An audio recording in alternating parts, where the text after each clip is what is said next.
Hello and welcome back to the English broadcast of the League of Legends Pro League here in China. And you can see we are looking at Hangzhou because we're in Hangzhou. No, we're not. We're actually in Shanghai. But we are watching a game in Hangzhou. That's between LGD and EDG. Now we're in our third and final game. That's absolutely right, folks.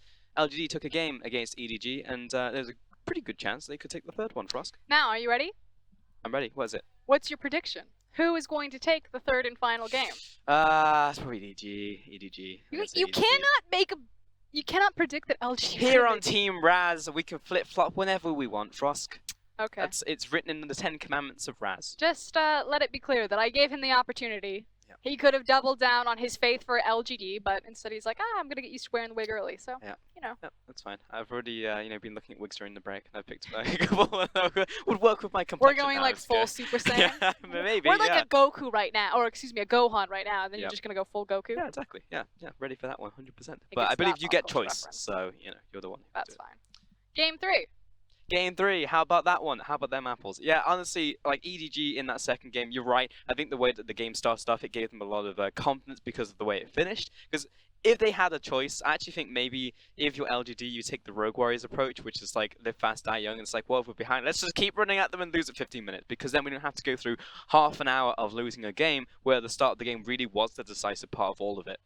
Yeah, and they also understood when their champions were going to be strong, basically on 2 items for Misfortune. They decided to try to utilize the bullet time, see if they can catch EDG out of position, which they did. And if Edward Gaming didn't have the gold lead that they did have, they probably would have lost, or that would have been the swinging point of the game. So EDG, despite getting a very hefty lead, still making a lot of mistakes when it came to mid-game. And again, that is in that shot calling about when we approach this tower, what is the game plan? And not only what are we going to do about it, but what is the enemy team? What are their options to do? And time again, you see that this is where Edward Gaming start to fumble. Yep. I mean, this was their big problem on the world stage when SKT found them.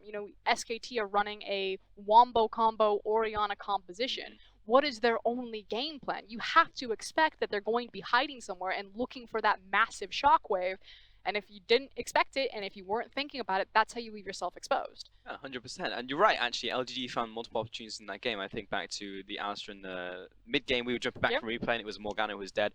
Bot lane, even when they were significantly behind, it was Misfortune ultimate onto 2, blast the bot lane. And that was like 3 versus 5 that they still somehow managed to win. So that needs to stop happening, 100%. Stop getting flanked and people getting caught out needs to be one of the big changes for themselves. But I do feel like individual players here are stepping up for EDG when it counts. Ray obviously was a big one. I think Clearlove, yes, he was kind of going late today. He was going through the motions on Xinjiao, and it worked out because of how the early game went. But again, Maker's been doing really well for himself. Ray was a big part on the top side in this Cho'Gath. So it's like that might be enough to actually just drag EDG over the line.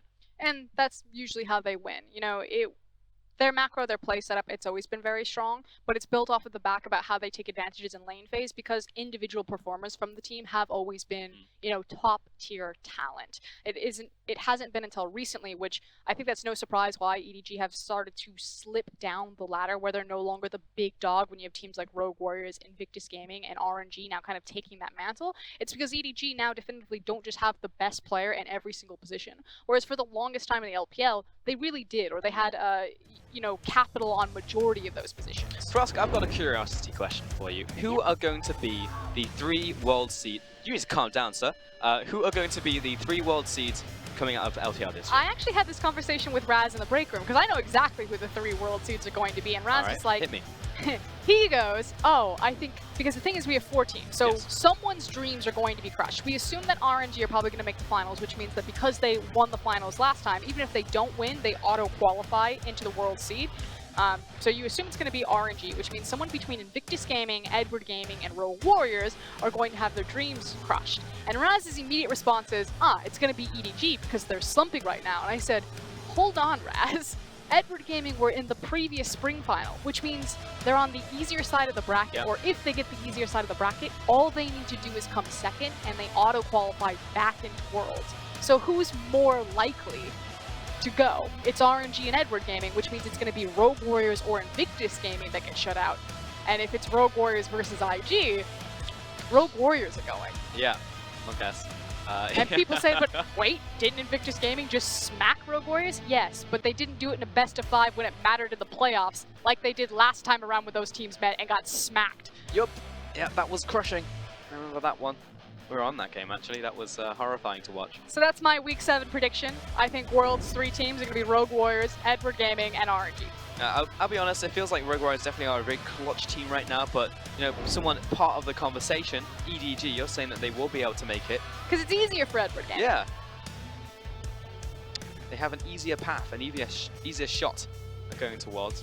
And it's also just written in script at this point for LPL, you know, it's sent EDG, sent RNG. And then who else? Who's going to be last one? Is it going to be OMG? Is it going to be WE?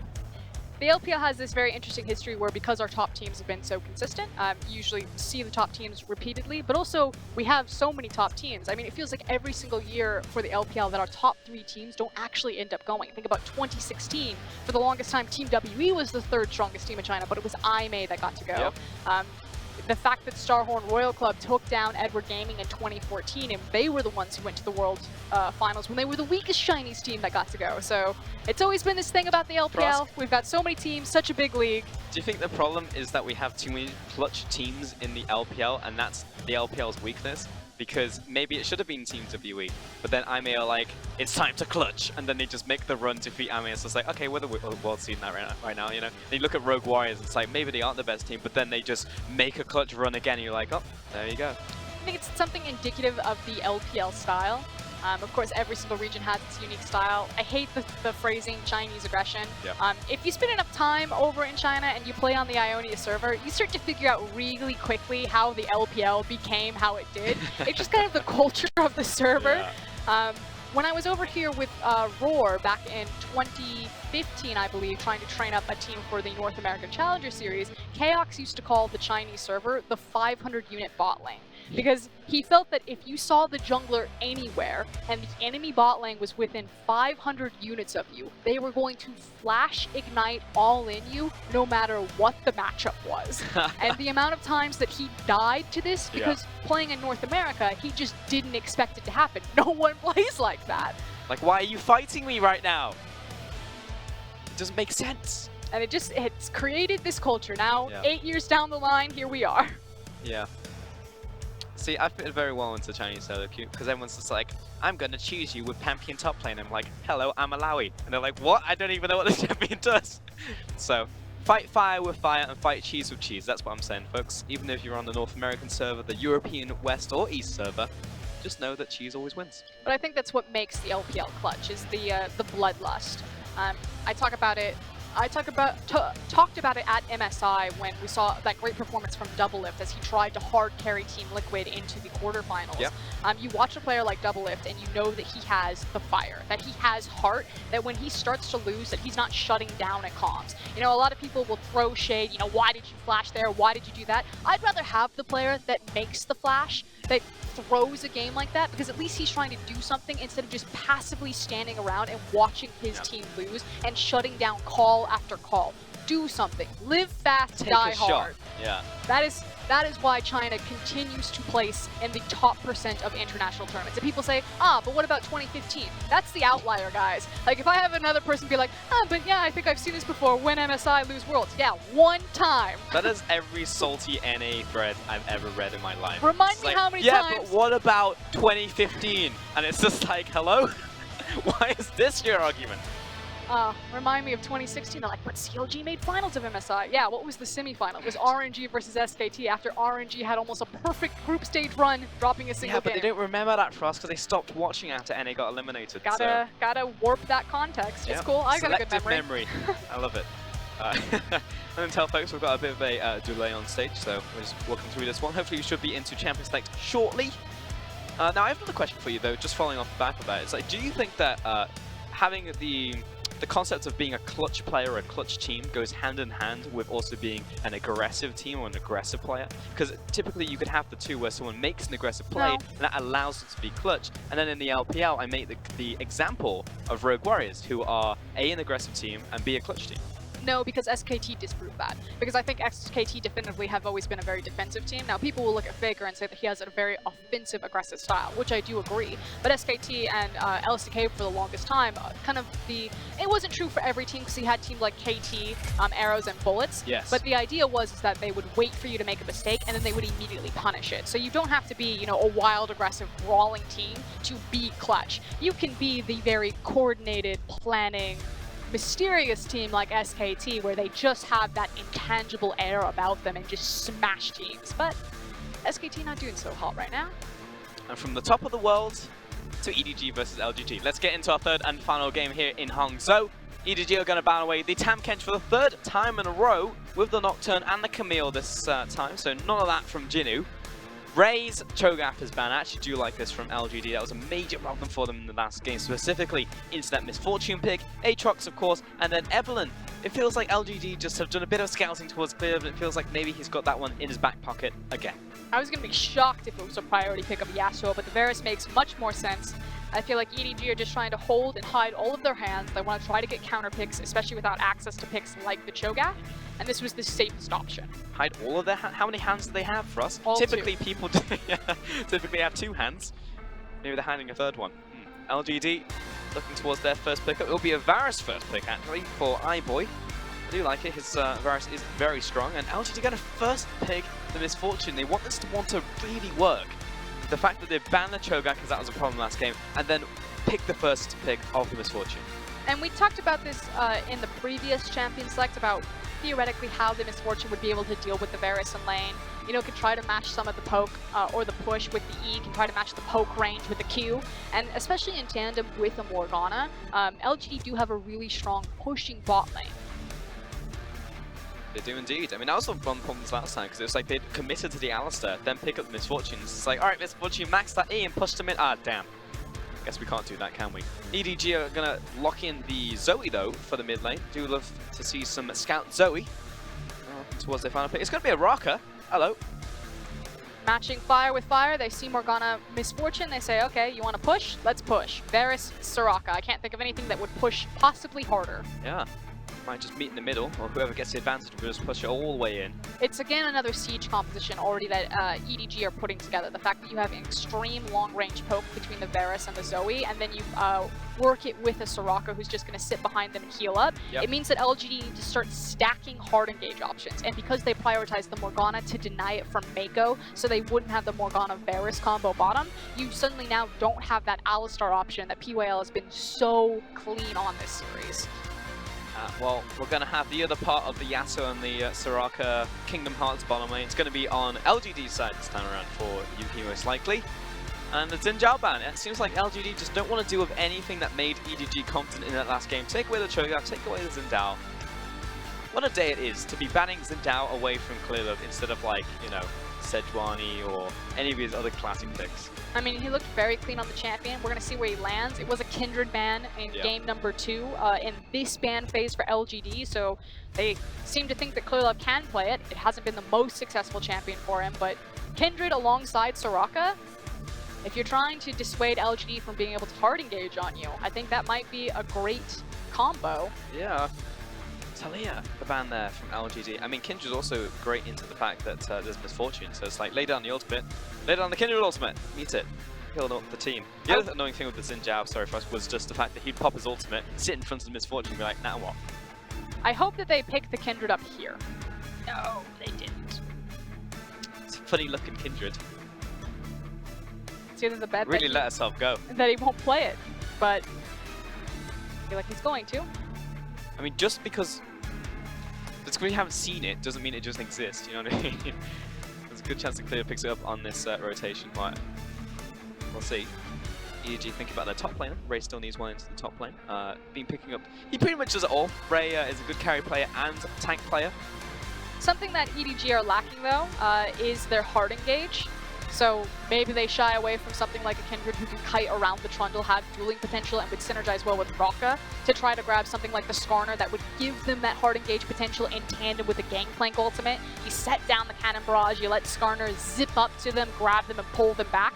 And you can see he's flashing between Kindred and Skarner. You know, what do we need? Skarner probably does make the most sense considering it was a Gangplank on that same rotation, so gonna shy away from the Kindred. Actually just go with what the composition needs here. I actually would have preferred an Ornn coming out from Ray and putting your hard engage on your top laner. Yeah, I think it was the wrong move to go for the Gangplank, but obviously putting more stock in Ray, and they still have a good combo between GP and Skarner. Just like, I want to stop playing tanks, please. That'll be fantastic. But this now leaves them exposed. If I see a GP and I have a Ryze Yasuo, and a Trundle, I'm going to start diving. Free for all. Get in there, man. So, how is this one going to work? So, Ryze top lane, I guess, into the Gangplank. It's going to Yasuo into the Zoe mid lane, and of course the Morgana and the Misfortune into Soraka and the Varus. So, as you said, got this kind of siege setup here from EDG, but now they've got a bit of soft engage and hard engage in the form of Clearlove's Skarner. I don't really particularly like the right turn that EDG's composition took on the back half of their ban phase. Again, I would have preferred something like an Ornn and a Kindred to round out the competition, but you can see what they want. Yes. On the other side, I feel like you have very clear windows from LGD. They have a Ryze up in the top lane, they have a Trundle in the jungle, and he can bounce between that Yasuo and the Ryze and just really try to punish both Scout and Ray. Yeah, I reckon Amy has a chance to be a bit of a more carnivorous Trundle in this game. I mean, in game 1 when we saw... sounded like someone just got hit by a bat just behind us. What was that? Yeah, so clearly wasn't really doing a whole lot with the Trundle in terms of aggression. He was really just landing those perfect pillars at the right time, setting up his team for those kills versus really looking to duel the enemy jungler. We'll see actually what Amy and how he approaches the game for himself though. And then we also have a Ryze on top side. That's going to be playing into the Gangplank. But it's do or die for LGD and Edward Gaming. This is, of course, a classic rivalry. It goes back towards 2015 when both these teams were on top of the world. And both of them find themselves in a bit of turmoil. LGD trying to make that last-second sprint towards playoffs, and EDG trying to remind everyone that they're still relevant when it comes to talking about the international scene. For sure. But ultimately, history remembers the victors, not how they necessarily got there. So, as you said, very easy shot at getting that world seed for EDG, and it's been a long, long time since EDG have not seen themselves on the international stage. So, likely it's going to happen regardless. But I mean, right here, it'd be nice to ramp at week 7, by the way, to do well into the playoffs. They're starting to slip down their standings. Rogue Warriors have pretty comfortably secured first. It's not set in stone, but it is very difficult to catch them at this point. It is. So you would assume that EDG are either looking at 3rd or 2nd seed, and depending on which one you slot into, that means you possibly run into RNG. Yeah. Even before the finals. And that's true, yeah. That's the one takeaway. EDG almost needs 2nd seed so they can get an easier side of the bracket. Yeah. To try to make that brick finals. wall, yeah, exactly. I mean, it's the same thing in spring though, you know, with EDG. With EDG. It's just like, oh, they're starting to slip. I mean, they're introducing new players. Clear's not primarily playing with the team. Harry's coming into the jungle. He looks jovial right now. They still made it to the finals, and it's like, yeah, all right. Always feels like Clearlove knows more than everybody else, you know what I mean? Like, even when you see him backstage, so often we'll see him when his team is winning and just be like cackling. It's like, it's almost like he knew the team was going to win that. I don't know. Maybe it's something sent from the future. Anyway, guys, we are just remaking the lobby. There was a small bug as we were trying to get into game, so we're just going to give it a hot second and see if we can jump back in. The crowd is just preparing their diaphragms because we're about to be cheering in a second for their favored team. I mean, either Edward Gaming are about to come off their lost streak through the LPL and start their climb back towards the playoff run, or LGD are about to set history. For the longest time, LGD did have the best record against EDG. Of course, now that the tides have started to shift it as other powers had formed in the LPL, particularly the RNG-EDG rivalry. But if there's ever a time to play up, to find the spirit, it would be now. And in the home arena, no less. Yeah, it's FLICKR. How's he there on stage? Incredible. Yeah, again, iBoy just in a bit of a meditation right now. He just really wants to get into game and start farming some minions. I bet that's what iBoy gets iBoy up in the morning. It's like, gotta get my, instead of like his 5 a day, it's like his 500 minions a day, you know what I mean? I think he's more so about 500 kills a day. Nah, that's true. He's not a minion farmer, he's a champion farmer. Yeah, he is not a herbivore by any means.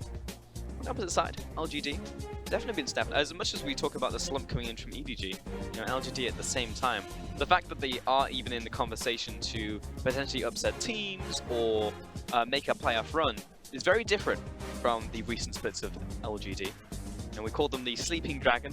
We're like, is this the time? They woken up and like, nah, no, he's asleep. My issue with that narrative, and I know it's one of our favorites on the LPL, is that LGD are one of the oldest teams in the LPL. They're an old dragon. And, well, that's the thing. A lot of Western fans' memory really cuts off or starts at 2015, and they're like, oh, they used to be this great team. One day they'll return. I'm like, no. There were many seasons before 2015, and LGD were never a great team. They were a pretty middle-of-the-pack team in the LPL, one of the oldest organizations that we have, and then they had one good year where they took a single domestic title, did not go to MSI, and then collapsed at Worlds. And then since then, they've been a mediocre team. So I ask you, are they really a great team with a great history, or did they simply have a flash in the pan on the larger context of the LPL? It's like one of those memes where you like, it's a dragon, but then you bring out the magnifying glass and it's like a worm. You know when Mushu is trying to you walk around a corner in the shadow, yeah. The great and powerful Mushu. LGD are actually Mushu. There we go, we've solved it. I mean, they can prove they're big and powerful, and they are an ancestral spirit. If they actually just, you know, win this game against EDG, that would be fantastic. That would mean a great deal to them and their fans. And the big thing for me to watch is how Amy is going to attack this map. I feel like this really has been decided by the junglers. Yes, some assists from the top lanes, from the bottom lanes. PYL and Mako pulling their weight, but it's been pulling the weight, giving the ball to the junglers, and then letting them dunk on the other team. And yeah. Amy got shut out in game number 2. He now has the Trundle pick. He now has a lot of kill pressure set up in all of his lanes. And it's kind of now or never for him, because we've seen PYL step back into form. You talked about it at length in game number 1. I did. But I've never really seen Amy make good on the promises. And he's been in the LPL for a very long time. He has. I mean, he's gotten better recently, for sure. I mean, remember, Regank is behind him now. We saw a game Intruder. out from him. And Intruder, yeah. I mean, I don't know where Intruder is. Maybe breaking into someone's house. Hide your belongings, hide your kids. But yeah, I mean, Regank actually showed a lot. He was very aggressive when we saw him the other week. But then we didn't really see him afterwards. I reckon it's because he changed his name away from Gangster, which I think is the best name of all time in League of Legends. He's also Korean. So I find it even more impressive he made a fantastic pun in English. But yeah, I want to see more of Regank. He'll always be Gangster in my heart. But no longer. Amy has definitely stepped it a little bit up so he can stay ahead of the game because there are so many people nipping at his heels on the bench. Just showcasing that LGD are prioritizing the synergy and communication that they've had in scrims. We've seen them talk about it in interviews. And Amy obviously has longevity with the team. And Intel, guys, it's just taking a little bit longer. Apparently they went back into Champion Select, went back out, went back in, went back out, went back in. And again, once we know more, we'll send it your way. Of course, we are just as blind as you guys. At this point, we just play Ultimate Bravery. Ah, yeah. Well, hey, look, you can see they're in Champion Select. I feel like we should get the cameraman on speed dial in Hongzhou and be like, hey, could you just step a little bit to the right so we can see the player's monitor? Great. A lot of players will play their monitors on a, or at least League of Legends, the client, on a fixed ratio. Because obviously, if you change monitor sizes, like if you're playing in a PC bong or at your house or at a friend's house, then your clicking or your muscle memory of your clicking doesn't change. If you play on like I play 760 by 1380 or whatever it is. That's a weird ratio, but yeah, that's fair. I mean, so whatever I can works see for the you. entire screen. Yeah. I'm blind. Yeah. I actually work on a smaller screen as well. I like to go borderless and then shrink the size of the screen. But there's your next excuse, guys. If you're ever playing at a friend's house and you start to feed you like this size monitor. Of the monitor, man. It's different. I can't. The screen's too small, it's too big, it's too close, too far away. There you go. Or if you just want to train yourself out of it, it's the same distance to click no matter what if you just set the size of League of Legends. Exactly. Pro tips, life hacks, no matter where you play. I mean, it's a natural, you know, thing because players play at home and then they play on stage, so it definitely makes sense. Hey, we're seeing the comps again, so that gives me confidence we are going into game. Sneaky Evelyn ban. I wish we got to see clear as Evelyn this series, but unfortunately not. Been on the bench all series long.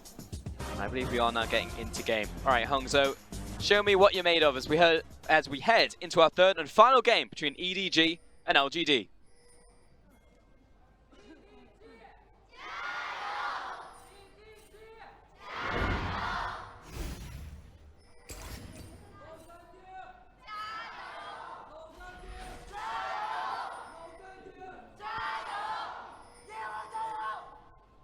Calm down. He's out of control. Okay, we can take another look at these compositions, but before then, reminder, Edward Gaming have had a great level 1, or at least a level 1 plan in game number 1 and game number 2. In game number 3, I wanted to see LGD react on that tape and do something. They've now got the Morgana. They denied it away from the Varus Morgana combo that Edward Gaming were trying to set up in draft phase, and then they use it to now create their own level 1 play, secure their jungle, and finally it feels like we're going to get a standard, normal start for both these junglers. That's a lot of pings. I think that was like 40 pings in the first like 10 seconds of gameplay. Incredible. You can tell we like our pings in the LPL. Whoa, Y4 just walks up and gets half health. The classic Soraka Varus, it is all about the push and it is all about the poke. It is a very difficult lane to deal with. Pretty much the only option that they have is hopefully I was going to say a Binding connects, but PYL, unlike Mako, did not take Dark Binding level 1. He took the traditional Tormented Soil in tandem with Misfortune's E so they can try to get a hard push going, which is why it was so important that iBoy and Mako hid into that brush and try to take the trading advantage. Yeah, it makes it harder for them to step up and actually hit those caster minions. At the very least, is pushed in right here and may actually set up a potential gank here for Amy. Lands the pillar, might force out the flash. We'll see. Ignites down onto iBoy. Indeed, there it is, but the follow through is big. What? Lots of damage coming in for Y4. He'll secure first blood. Beautifully done by LGD, and I do want to point out to the vision control that they have in the river as well. Very early trinkets let them know that Amy wouldn't be spotted heading down this river and setting up a gank. And I love the fact that they didn't wait for level 2 on Morgana to have the Dark Binding. They decided that the Trundle Pillar was enough, forced the gank, and got the kill. So we trade back and forth. Oh, that's interesting.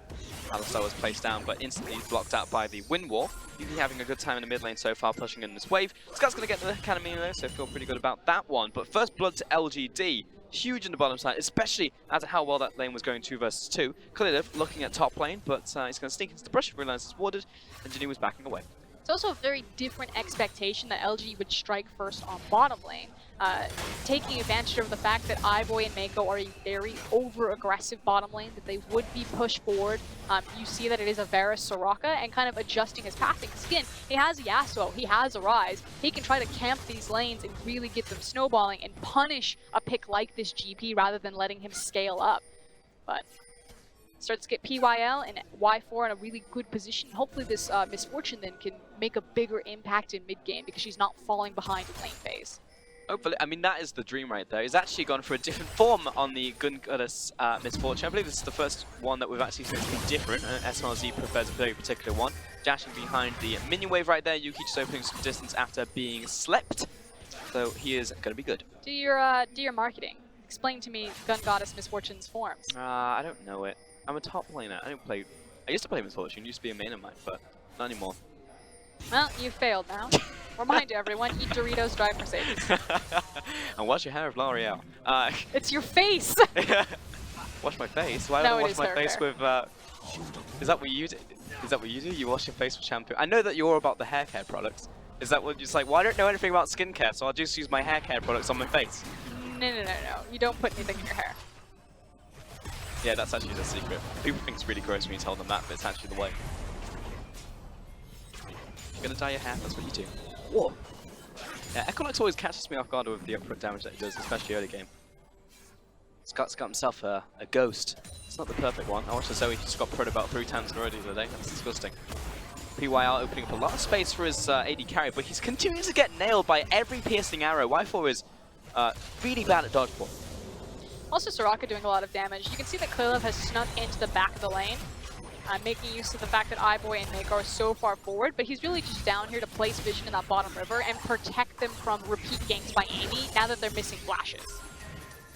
Scout is getting bodied here. He absolutely is. Yuki is handing to him. Y4 is also equally getting bodied in the bottom side. He needs to back away because piercing arrows will be coming through and that will tap him. But this is what I wanted from Amy, and this was what should have been telegraphed from the very beginning. Punish this gangplank. Meanwhile, Clearlove. Oh, he's found PYL, and what's Misfortune to do? Yeah, I mean, he can't do anything. He's too low health, and PYL is just simply dead. Clearlove, really just nice find off the backside.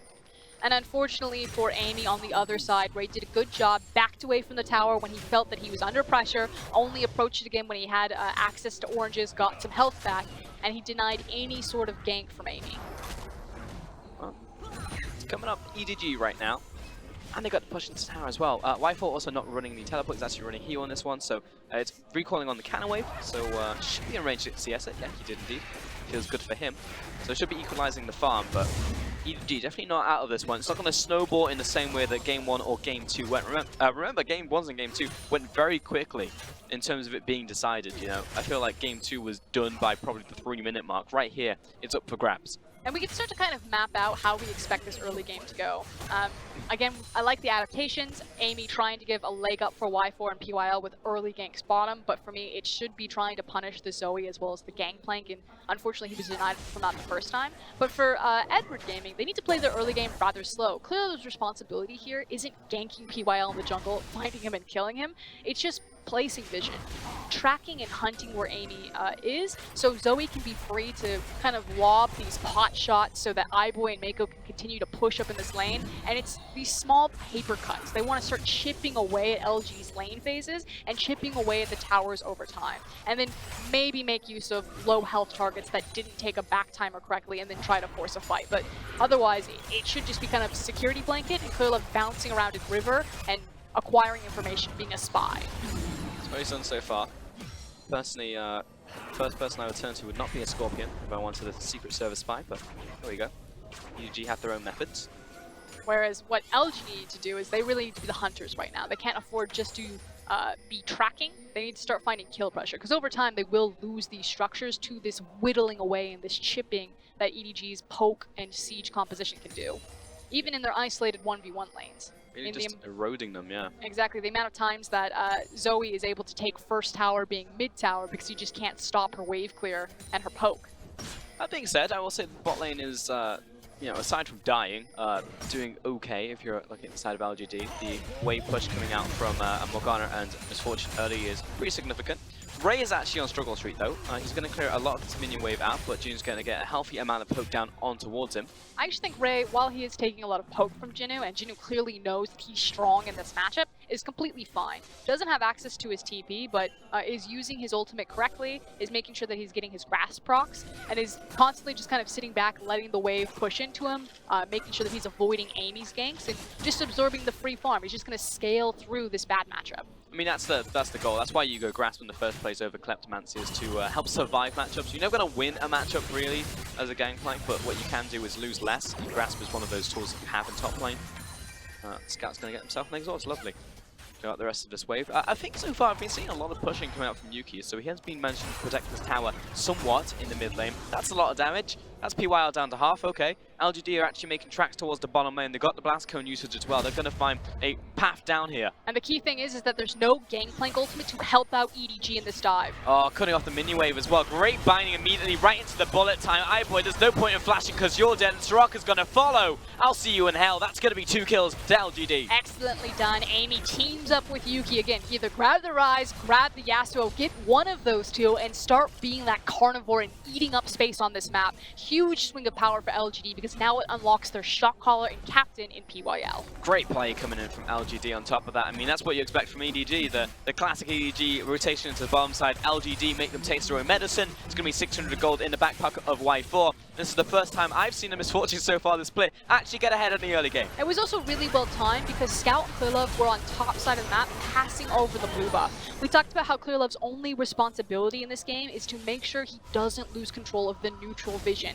The entire bottom side of the map was dark. LG were able to know that EDG were on top side of the map with their jungler and then walk through a very dark Silk Road behind the Dragon Pit and destroy EDG's bot side.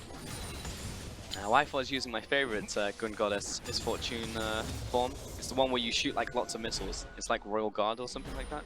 Pretty cool. For some reason, they're all using the exact same one. I don't know if they were just using the base one and Y4 just realized that he can change forms because there's like 4 different forms. 10 out of 10. Would watch again. PYL, he's heading onto the top lane. Now, he's pushing him towards the side because he's got a Shackles ready to go. He's going to wait until he's locked in place. Oh, Ray! He was expecting it to be oranges. It wasn't an orange.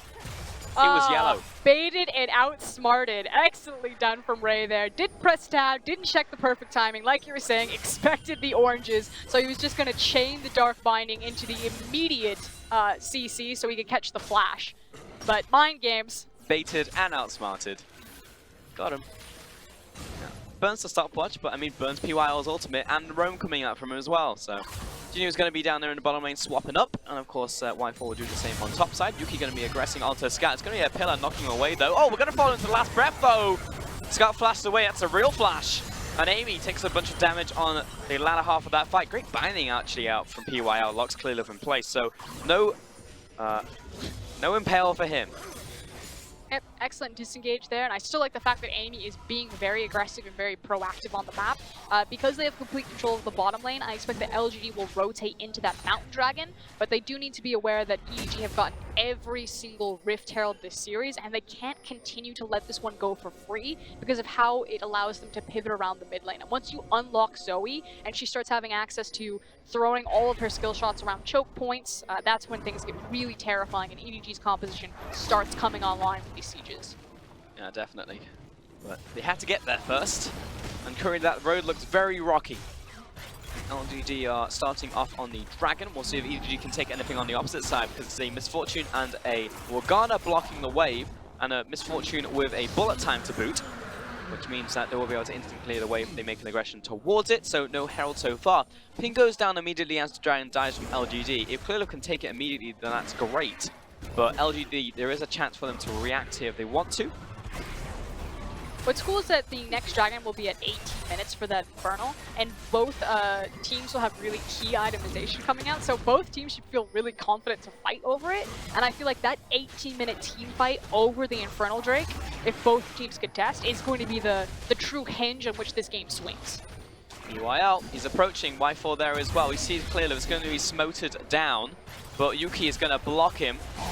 And Clearlove says, come with me, we're going to go on a trip. Scout follows up with the panel star, but in comes again the combo. And with the bullet time over the wall, Scout is locked in place. He's gone golden and he's about to go dead. He jumps forward, tries to get a return kill onto Yuki. It's finished off by Mako right there, but now he's under attack. Clearlove following up. He gets a nice bit of slowdown onto the team. Will be able to survive and also help his support out. But it's a kill, and also blocking the Herald to EDG. I cannot believe that Mako actually got out alive. What feels like flashing into the middle of so many enemies on a champion like Soraka manages to clean up all of the work that Scout did.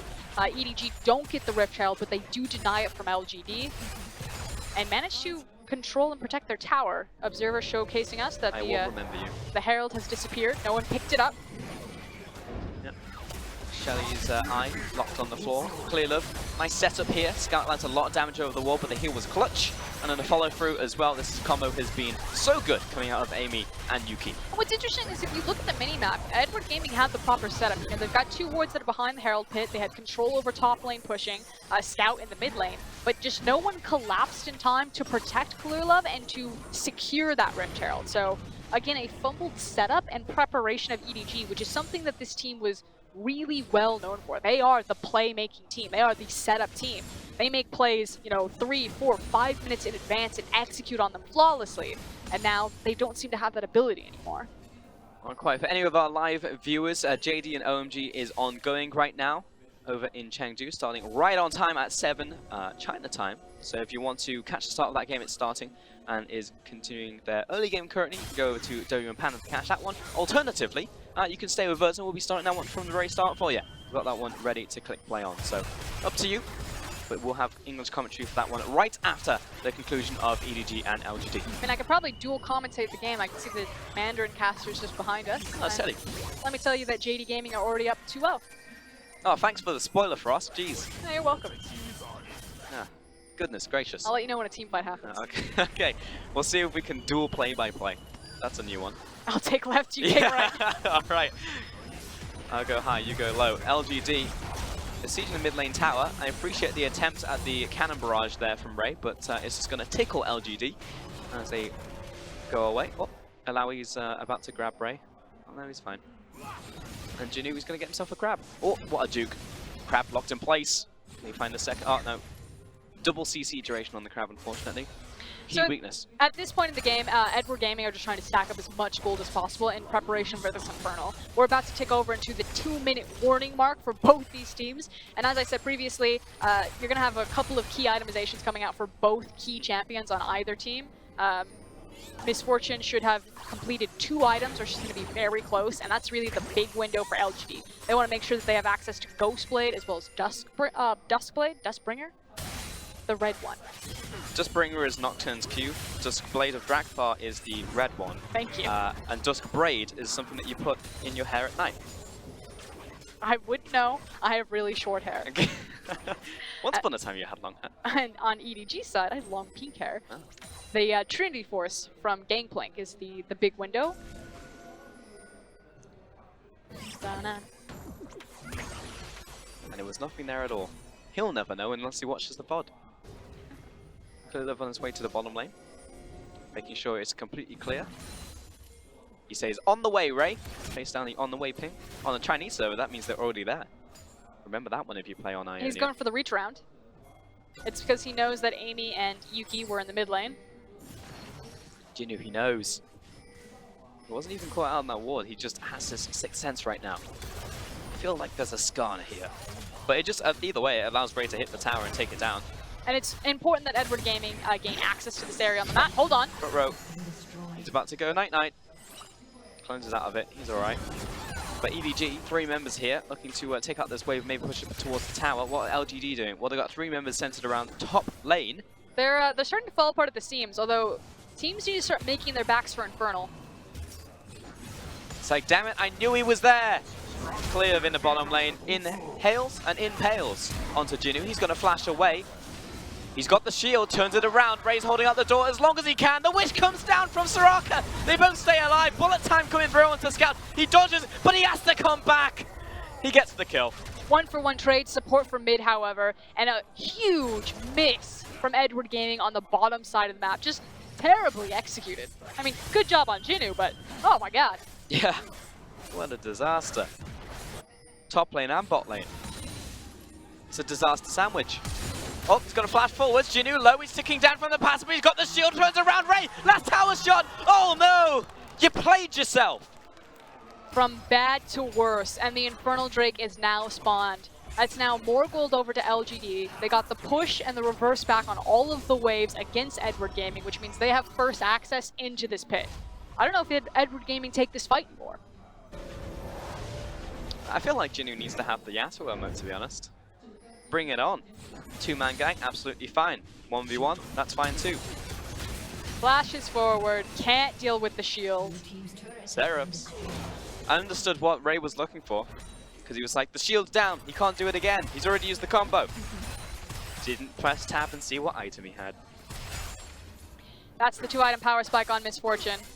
That's also decent items on Yasuo. I feel like LGD is very confident to do this, and like I said, because Edward Gaming pretty much fundamentally failed in both the top and bottom lane, they have to give away the Infernal. This was supposed to be the hinge on what this game would be decided on. Well, they are unhinged, is what I could say. LGD pick themselves up the Dragon. Next one's going to be Infernal. If they control this game from here on out, they'll get themselves a second Inferno off the back of that one. And LGD, they are firmly ahead in this game. Looking to take their revenge against Edward Gaming. It's been a long time coming for us. Getting more and more likely that LGD could take down EDG in a best of 3. Yeah, it's going to be very, very sweet for them. And again, LGD, we're talking about it even within the English caster team. There's a good chance that they could possibly play off this split. Maybe make a run for themselves. What a change from the last couple splits of LGD. Mean a lot for them, the organization, and the players. Especially these new ones coming in, you know. Y4, the fact that it seems to be based around the solo laners. Zoe pops over the wall, says hello. How are you going? EDG know that the flank was on the horizon, so they'll back away. There was also a massive mini wave in top lane that was being escorted in by Yuki.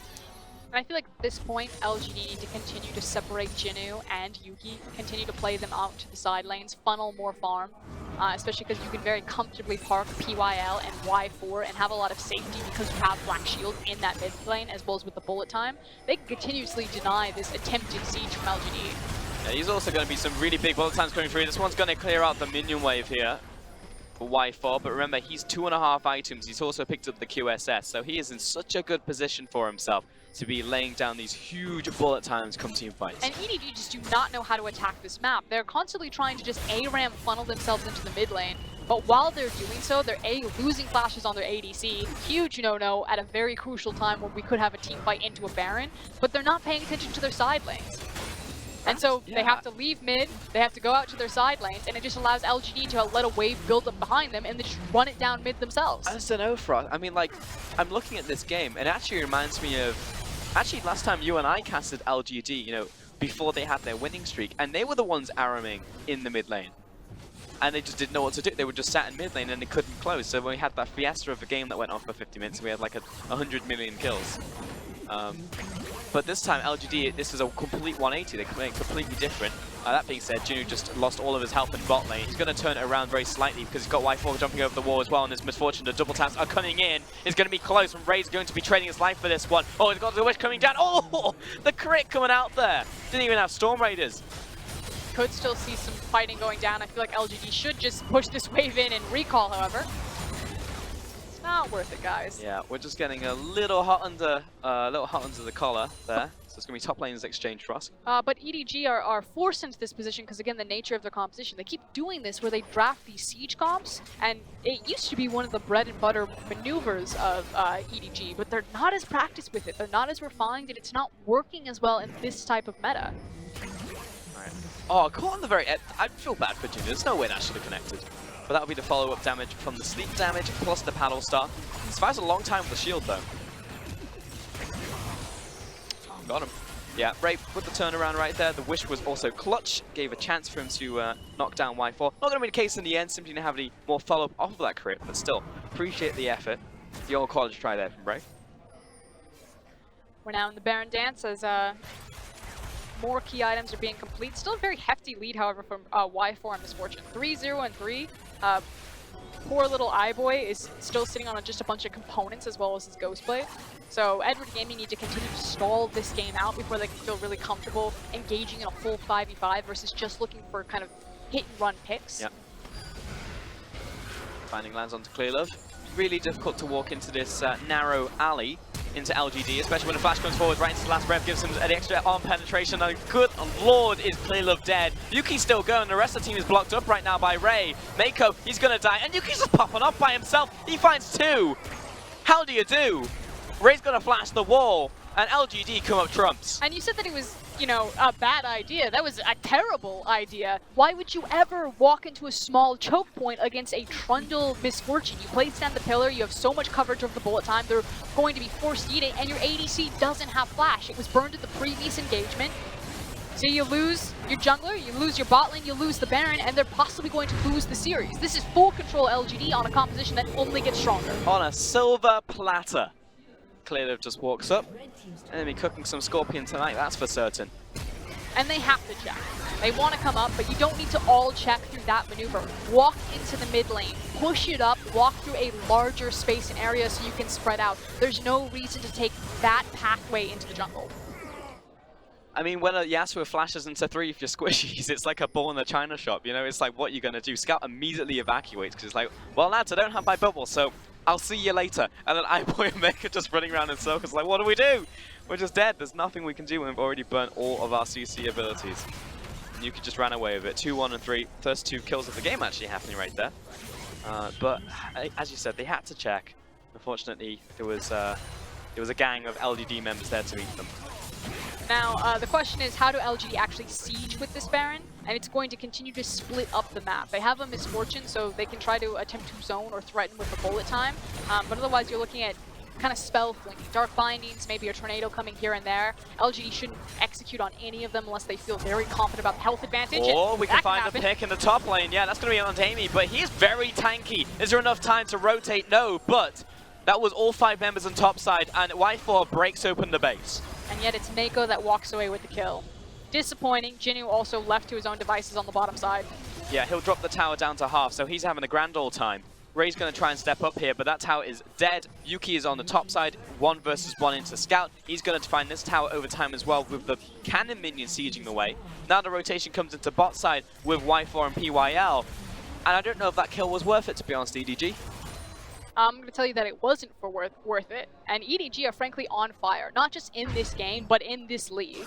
This team has completely fallen apart. They no longer showcase the strengths that once made them a top-tier team. They've lost their ability to team fight with the best of them. They've lost their ability to read the map and have those crisp, clean macro calls. And it's time and time again, especially around the Baron area, that they are just having bad reads and throwing away games. Yeah, they are on fire, but in the worst Look at possible Amy. way. He knows. He can taste it. LGD have so much momentum and so much hype behind them right now. The fact that you can see this bleeding, kneeling king and you're just like, go for the kill shot. Absolutely. I mean, this is a point-blank execution at this point, Frosk. LGD are just in such a good position. 4-0-5. This is what you want to see from the Misfortune pick. I mean, this will be the second win in total that Misfortune has had in summer. All the other Misfortune have just gone behind early game, but when she's ahead, boy does she hurt. Now sat on 3.5 items. And those bullet times, you saw the damage it dealt from FLICKR basically exclusively off that bullet time. But if that hits multiple members, they are dead.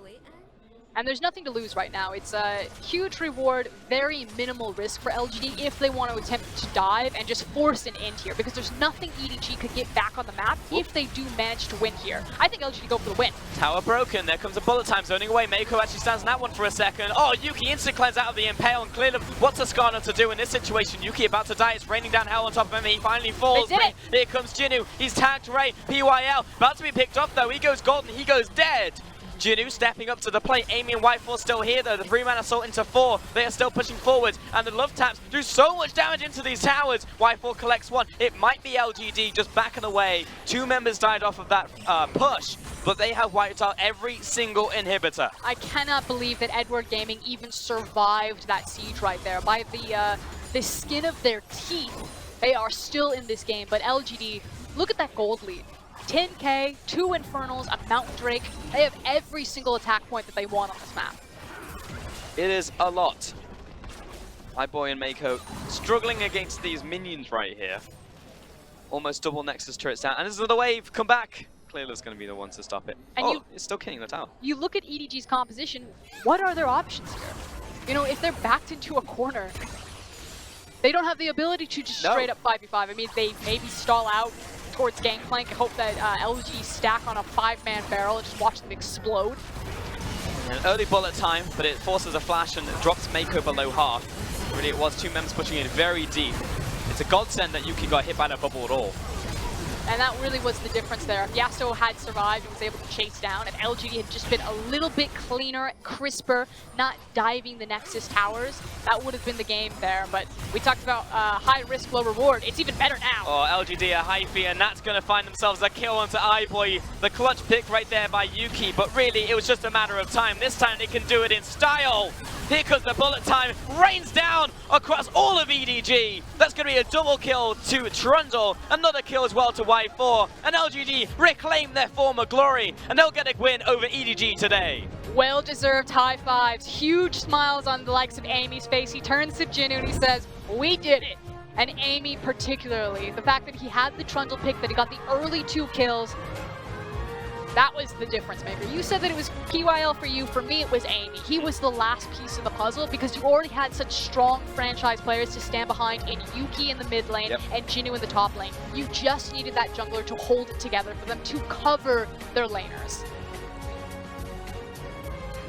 LGD don't even know where to stand. You can bow, it's fine. Hongzo goes nuts. And the loyal LGD fans, they've been through thick and thin. A lot of thin recently, but LGD have been on the upswing in the last couple games, last couple series, and the cherry on top was an EDG win to boot. And not even Clear Love could dig them out of this hole.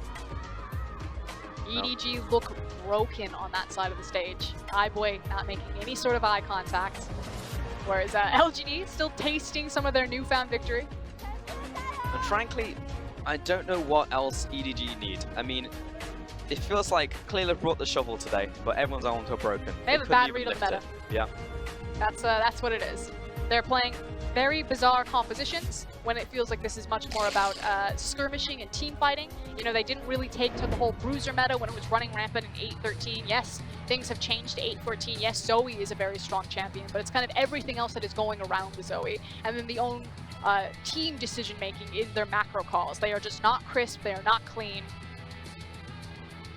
And it's not conscious either, really, from EDG. You know, you look towards a team like RNG and they've started to drop games in cross-conference, but that's because Uzi wasn't there. Yes, he's come back now, but, you know, it was a lot of different iterations of RNG going into the tank and thinking, basically, how can they swap up the roster and make it work, you know, with all these different iterations, with all these different players.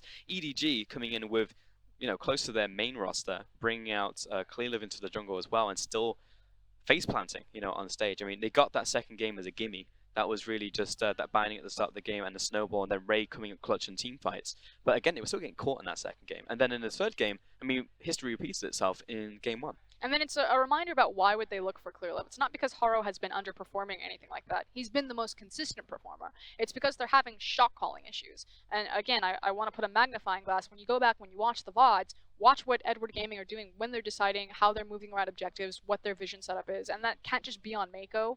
Yes, he's the support captain and shot caller, but even Poling and Clearlive, they're unable to get it together. So this is the breaking point. It's in the brain of EDG and not necessarily in the brawn. They're still talented players, but they've just lost their minds.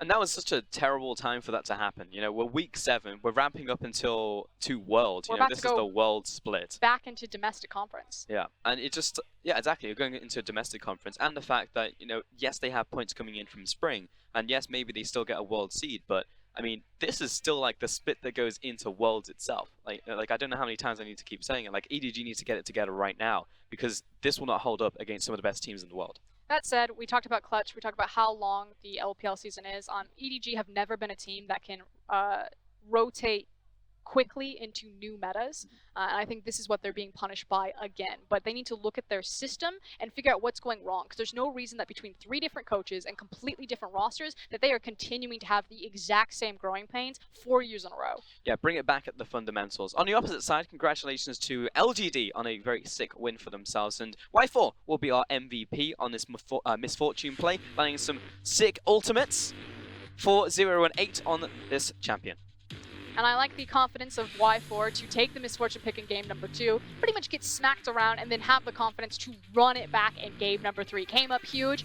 Huge assist by Amy as well, getting that early gank, but 4-0 and 8, like you're saying, massive bullet times, right place, right time, right mentality. Yeah, really. And Y4, I'm glad that he's getting some time in the limelight, because I really have been thinking that Y4 has been strong for a while now. Yeah, even, very solid. You know, before coming on to LGD, but now he's really taken center on the show. I just want to see more Y4, you know, the innovation and the play itself in-game. For now, though, guys, we are going to take a short break, but when we get back, we'll be heading into our final series of the day with OMG and JD Gaming.